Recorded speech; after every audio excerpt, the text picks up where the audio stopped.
अनुभव का महत्व। हमारे गांव में एक पटवारी जी थे। नाम था लाला हुब्बा लाल। मैं जब छोटा था तो देखा करता था कि उनके पास जैसी बड़ी घोड़ी है वैसी गांव भर में किसी जमींदार के पास नहीं है। कहने को तो उन्हें 13 या 14 रुपये ही तनख्वाह के मिलते थे, पर उन्होंने गांव की पटवारी गिरी में ही हजारों रुपया कमाया था। उनके से ठाट बाट अच्छे अच्छे जमींदारों के ना थे।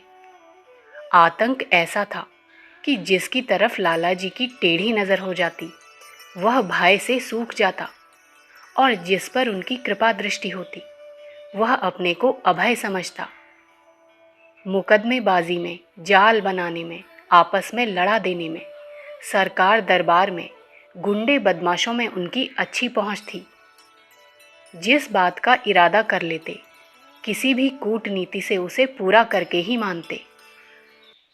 उनके कोप ने कई खाते पीते घरों को धूल में मिला दिया। कई सियार शेर बन गए। उनकी नाना वर्णाश्रमों की प्रेमिकाएं राज ऐश्वर्य का उपभोग करती थी। ऐसे थे वे पटवारी जी। मैं बड़ा हुआ, गांव का मदरसा पास करके आगरा आ गया। अध्ययन के साथ कुछ सेवा कार्य भी करता था। हमारी सेवा समिति ने जाड़े के दिनों में अपाहिजों को कंबल और रजाइयां बांटने का प्रबंध किया था। इसी सिलसिले में दौरा करने में जिले में घूम रहा था। अपाहिजों की सूची तैयार की जा रही थी। घूमता घामता अपने गांव भी पहुंचा। पूछताछ की तो पटवारी जी का नाम सबसे पहले लिखाया गया। मैं आश्चर्य से सन्न रह गया। 6-7 वर्ष पहले जो पटवारी गांव के बेताज बादशाह थे, आज उनका ये हाल है कि अपाहिजों के कंबल दिए जाएं। उनकी नौकरी छूटने और बीमार पड़ जाने का तो मुझे पता था, पर यह नहीं मालूम था कि अब ऐसी दशा हो गई है। मैं उठा और पूरा विवरण जानने के लिए उनके पास चल दिया। लाला जी एक टूटी चारपाई पर फटे टूटे चिथड़ों में लिपटे पड़े थे। लकवा मार गया था। हाथ पैर हिलते न थे। शौच के लिए उठा न जाता था। स्नेही संबंधी किनारा कर गए थे। कोई सहायक न था। चारपाई में एक छेद कर लिया था। शौच शुद्धि का कोई प्रबंध न था। भोजन की व्यवस्था ईश्वर के अधीन थी। उनका स्वभाव ऐसा कातर हो गया था कि किसी पूर्व परिचित व्यक्ति को देखते ही फूट फूट कर रो पड़ते थे।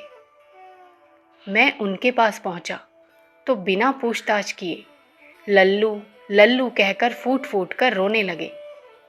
मैं भी अपने को संभाल न सका।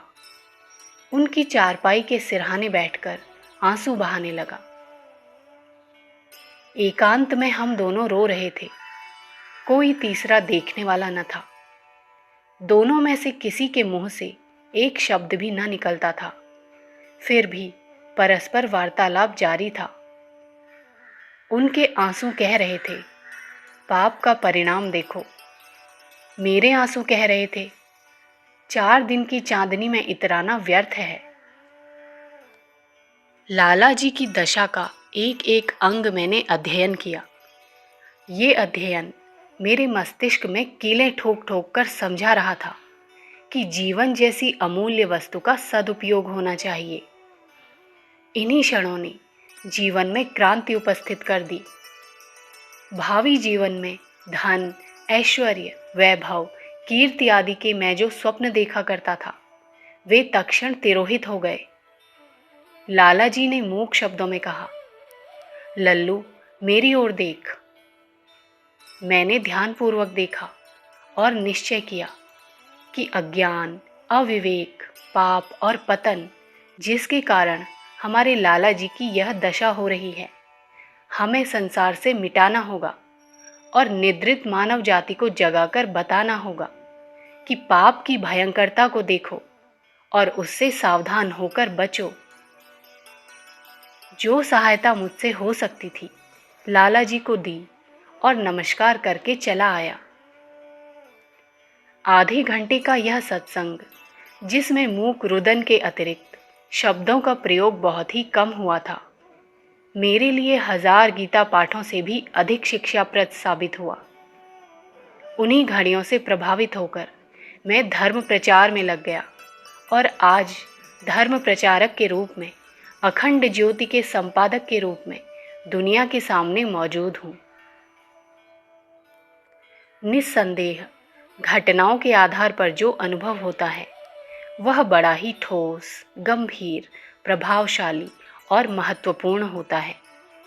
इस अनुभव अंक में सुविज्ञ लेखकों के सच्चे और निजी अनुभव हैं।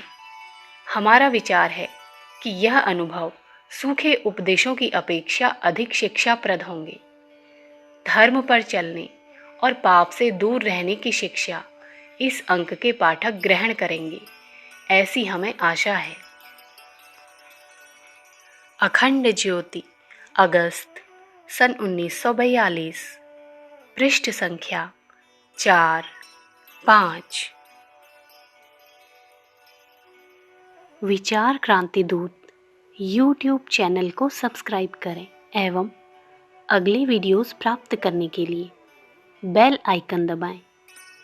धन्यवाद।